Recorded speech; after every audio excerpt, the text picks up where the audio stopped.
It was a cold, cloudy morning in the heart of the city. Rain had fallen overnight, leaving puddles glistening under the early sun. Amara, a young woman barely in her 20s, walked steadily along the sidewalk.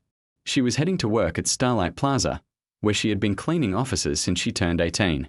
As she passed the edge of the plaza's entrance, a sleek black car rolled up behind her. It slowed down, then stopped. Amara didn't pay it much attention. She was used to people ignoring or avoiding her. But this time, something felt different. Inside the car sat Olivia, a rich, arrogant fashion influencer whose life revolved around luxury, likes, and labels. Her phone in one hand, the steering wheel in the other. She spotted Amara walking by. Without warning, Olivia slammed her foot on the gas. The tires spun hard against the wet road. A large puddle sat just beside the curb, and as the car sped forward, the tire hit the water with full force. A wave of muddy water exploded upward, splashing directly onto Amara. She barely had time to react. Soaked from head to toe, she stood frozen as the car roared past her. Then came the laughter, loud, cruel, echoing from the open window as Olivia drove off, shouting behind her, "Clean yourself, poor cleaner." The words cut deeper than the cold water. Amara blinked, stunned. A few seconds passed before she felt the sting of the mud dripping down her face, soaking into her uniform. Pedestrians glanced, some whispered, but no one stepped in. Then slowly, without a word, without tears, she reached into her bag, pulled out a small towel, and began wiping her face. Her hands trembled, but she held herself together. With her head high, she kept walking toward work. What Amara didn't know was that this moment, this humiliation, had not gone unnoticed. Across the street, standing by the window of a coffee shop, was James. He was a man in his early 30s. He owned half the buildings in that part of the city, including Starlight Plaza, and he had seen everything. His jaw tightened as he watched Olivia drive off, laughing like it was all a game. But his gaze lingered longer on Amara, the way she composed herself, the way she didn't cry or shout, the way she simply moved forward.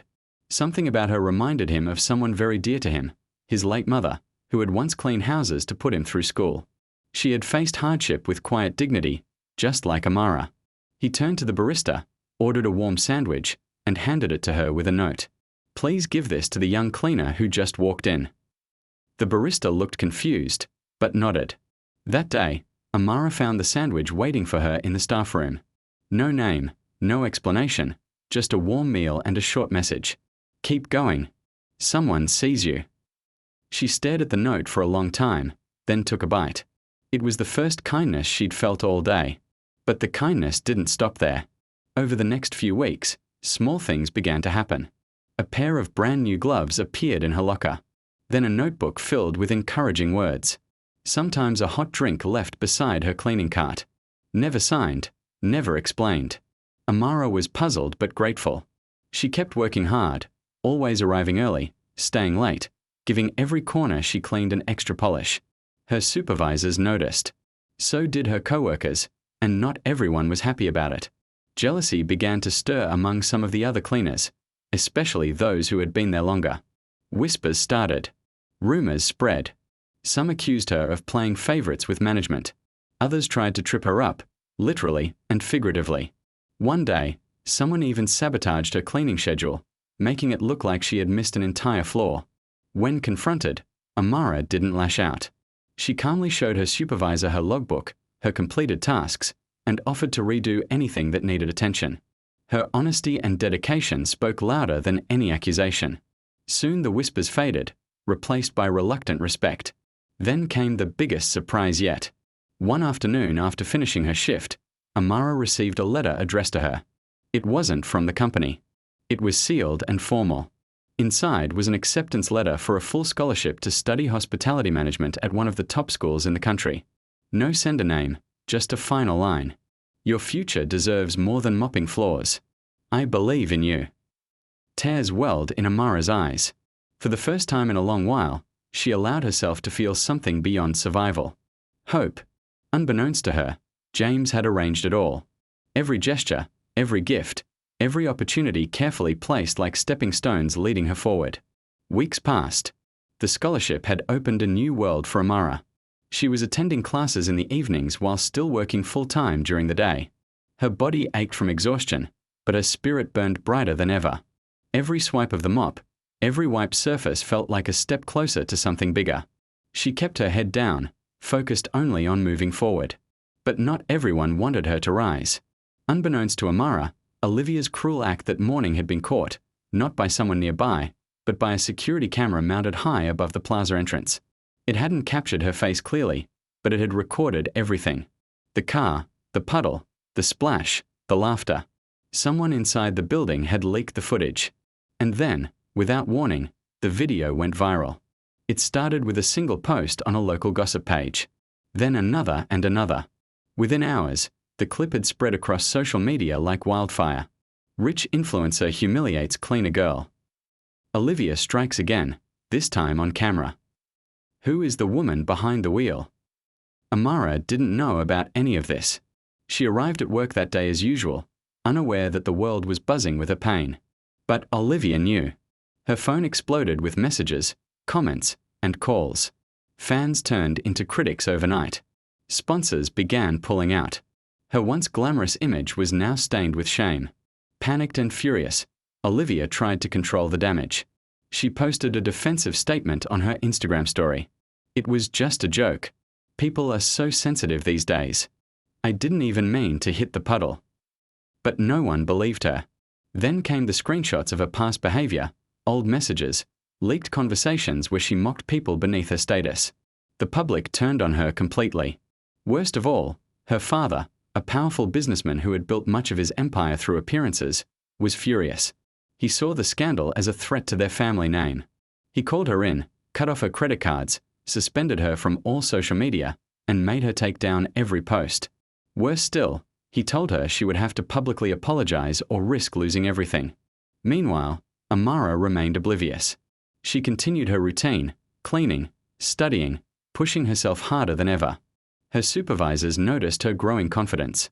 She had become more than just a cleaner. She was becoming a leader.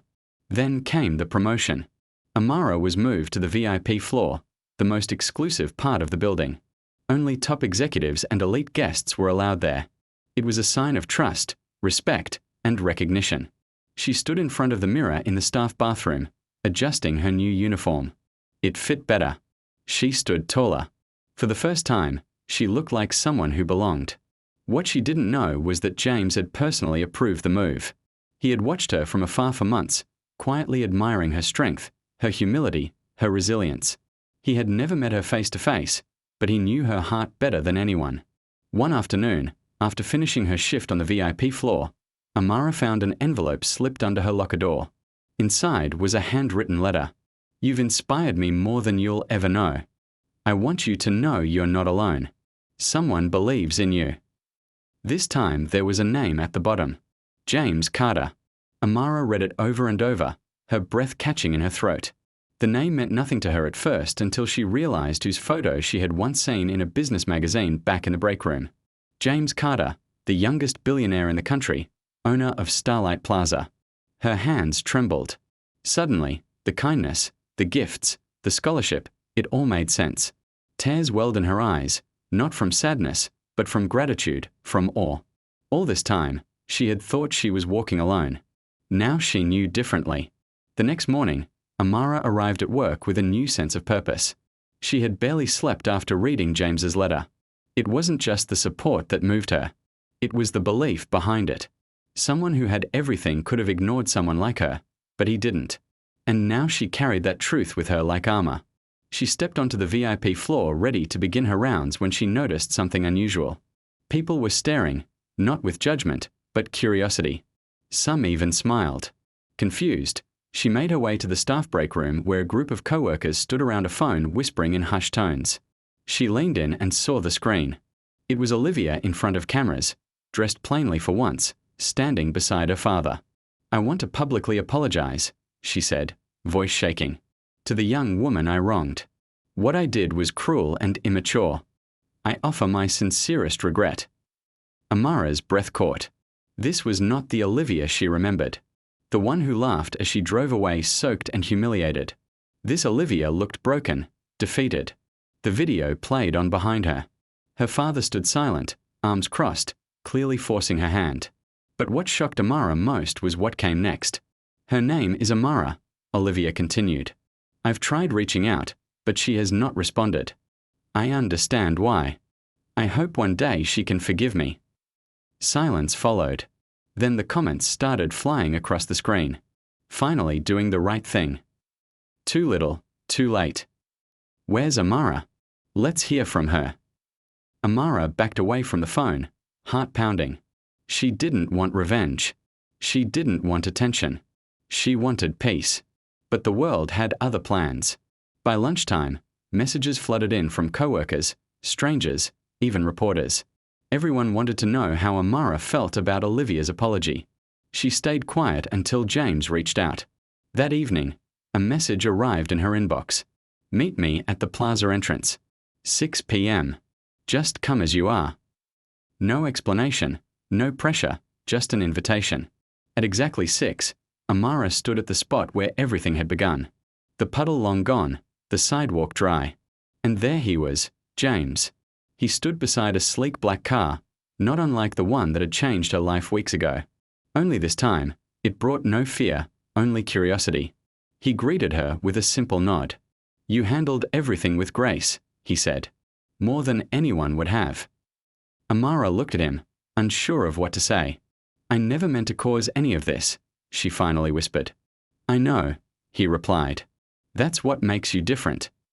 He handed her a small envelope. Inside was a key and a letter. This is your scholarship graduation gift, he said. A fully furnished apartment near campus.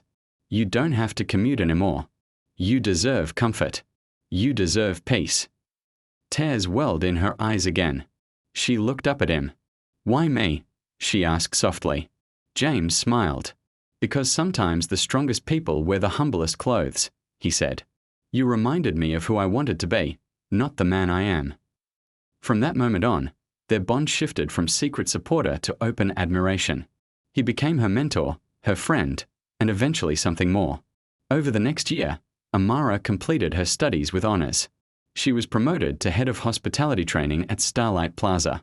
Her story spread quietly through the company, a symbol of resilience, humility, and strength. Olivia faded into obscurity. Her brand damaged beyond repair. Without authenticity, without kindness, her influence crumbled. 1 year later, on the anniversary of that fateful morning, a grand hotel gala was held at Starlight Plaza. Amara stood on stage receiving a special award for outstanding contribution to service excellence. As she spoke, she ended with these words.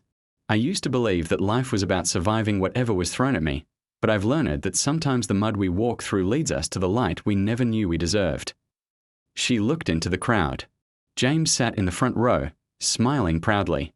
After the ceremony, they walked together toward the entrance, the same spot where it all began. She paused. Then slowly, she took off her award ribbon and placed it gently on the ledge beside the door. Not as a symbol of victory over Olivia, but as a symbol of letting go. Sometimes the world tries to bury you, but if you keep walking, even through the mud, someone might just see your eyes. If this story touched your heart, like, comment, share, and subscribe to our channel because kindness matters, resilience inspires, and every soul deserves to shine. Thank you for watching.